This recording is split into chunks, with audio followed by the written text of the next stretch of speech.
नमस्कार दोस्तों, आपका अपना चैनल अननोन टेक में स्वागत है। आज हम जानेंगे ऑथेंटिकेशन क्या होता है और कैसे काम करता है।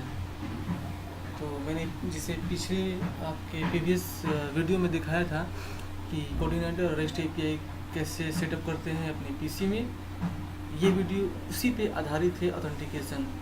तो मैं मान लेता हूँ कि आप लोग कोऑर्डिनेटर और रेस्ट एपीआई का सेटअप कर चुके हैं अपने पीसी पे, और इसके बाद हम लोग इंस्टॉल करेंगे और सेटअप करेंगे authentication library in coordinator with rest API. तो चलिए चलते हैं। तो सबसे पहले हम लोग ये जो यूआरएल है कोऑर्डिनेटर और सर्वर जो दिख रहा है आपको, इसे मैं कॉपी किया और इसे मैं तो देखिए मैं खोल कर रखा हूँ। ठीक है, जाने के बाद क्या करिएगा, आप इसे क्लिक करिएगा और ये जो है ना गिट क्लोन कॉपी करिएगा, इस यूआरएल कॉपी करिएगा, या फिर आप डाउनलोड जिप भी कर सकते हैं अपने पीसी पे। तो मैं गिट से करता हूँ।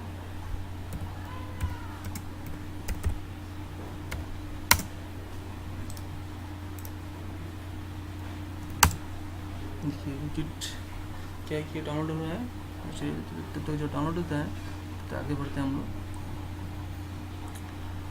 अब क्या है कि एक यूआरएल है ये ऑथ सर्वर PHP डॉक। ये क्या है कि आपको कैसे सेटअप करना है, क्या करना है, सारा इन्फॉर्मेशन इस लिंक पे दिया हुआ है। तो आप इसे भी ज़रा ओपन कर लीजिएगा आपका इन्फॉर्मेशन के लिए। ये मेरा खुल गया, ठीक है। और ये देखिए मेरा ये कोऑर्डिनेटर और टू सर्वर जो है डाउनलोड हो चुकी है मेरे पीसी में।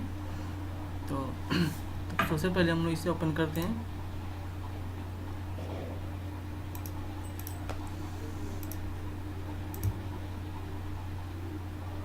ओपन किया मैं, इसे देखिए इसमें जो भी जो भी डाउनलोड हुआ है इस लाइब्रेरी में मैं थर्ड पार्टी को ओपन करूँगा और टू को ओपन करूँगा। SRC बोलो जो फोल्डर है, ठीक है, इसे मैं कॉपी करता हूँ। देखिए मैं कॉपी किया और जिस कोऑर्डिनेटर पर मेरे को जिस प्रोजेक्ट में उसको सेटअप करनी है उससे मैं वहाँ पर पेस्ट करता हूँ।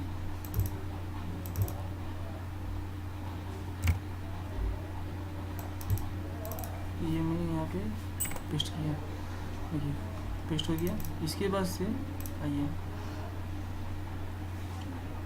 अब मैं जहाँ चेंज करता हूँ डेटाबेस को, ठीक है।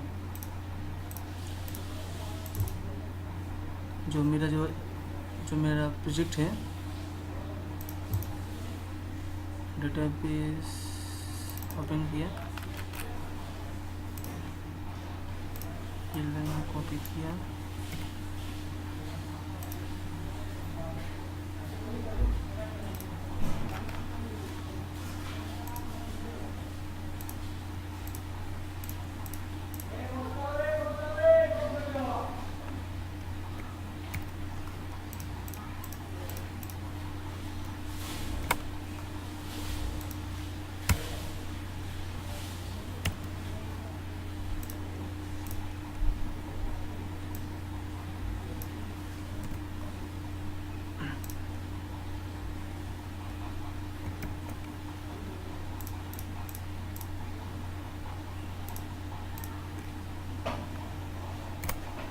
कॉपी किया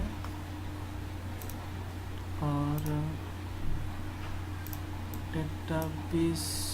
अच्छा देखिए इसके बाद से जो मैं डाउनलोड किया था हम लोग ऑथ टू सर्वर जो है, इसमें देखिए एक फ़ोल्डर होगा SQL बोल कर, ठीक है। ये SQL, तो पहले हम लोग क्या करते हैं SQL को इसको एक्सपोर्ट इंपोर्ट कर लेंगे। जो मैंने अपने पीसी में ऑलरेडी किया होगा, शायद देखते हैं।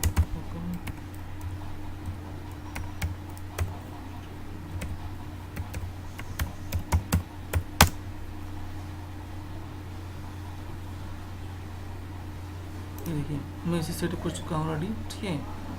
तो आपको क्या इसको एक्सपोर्ट इंपोर्ट करना पड़ेगा और टू बोलकर या ऑथ बोलकर एक डेटाबेस बना लीजिएगा अपने PHP में एडमिन में। तो मैं डेटाबेस को सेटअप कर ही चुका हूँ।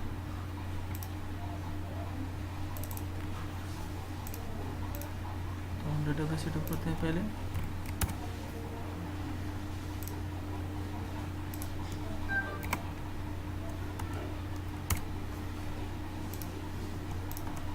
ये मेरा ड्राइवर है, इस ड्राइवर में क्या किसी वीडियो करना है, ठीक है। और ये मैं DSN सेट किया था, MySQL local host DSN north, जिसने पासवर्ड में दे दिया। अब आते हैं अगले स्टेप पे। इसके बाद से मैं अपने कॉन्फ़िग फाइल को ओपन करके रूट का जो मेरा रूट है, हम लोग एप्लीकेशन जो है, इसे मैं कॉन्फ़िग खोल के ऑटो लोड खोलना है मुझे। इस ऑटो लोड में क्या करना है मेरे को, देखिए एक डेटाबेस है, तो मैं इसे सिंपली सेटअप करता हूँ, सेशन करता हूँ, ठीक है। सेशन लाइब्रेरी को इंक्लूड किया और ये लाइब्रेरी हेल्पर को HTML फॉर्म फाइल URL को सेटअप करता हूँ। इसके बाद से मैं आता हूँ, कॉन्फ़िग फाइल को ओपन किया, इसमें क्या कुछ सेटअप करनी है, देख लीजिए मैं ऑलरेडी सेटअप कर चुका हूँ।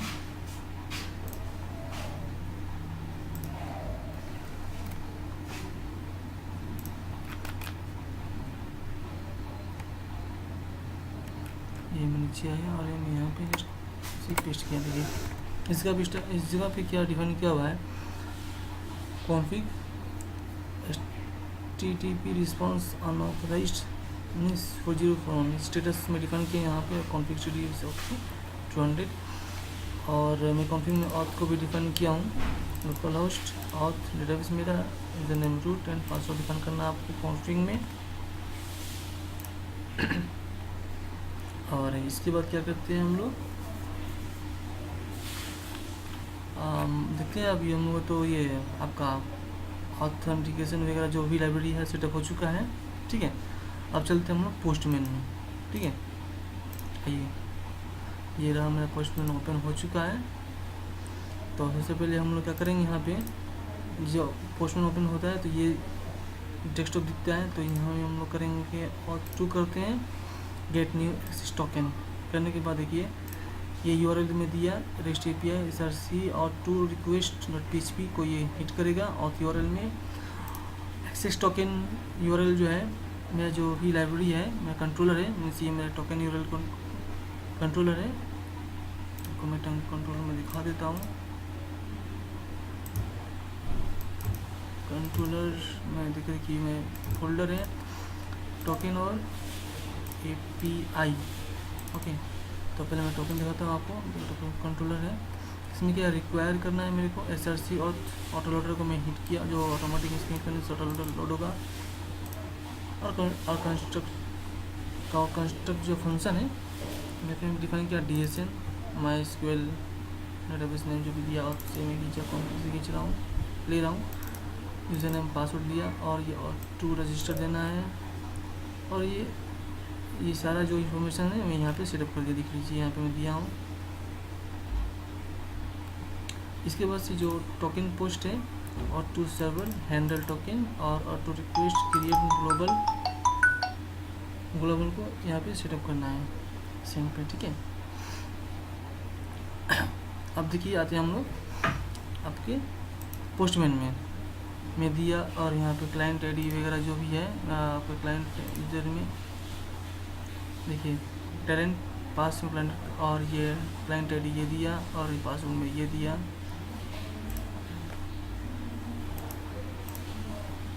देखते हैं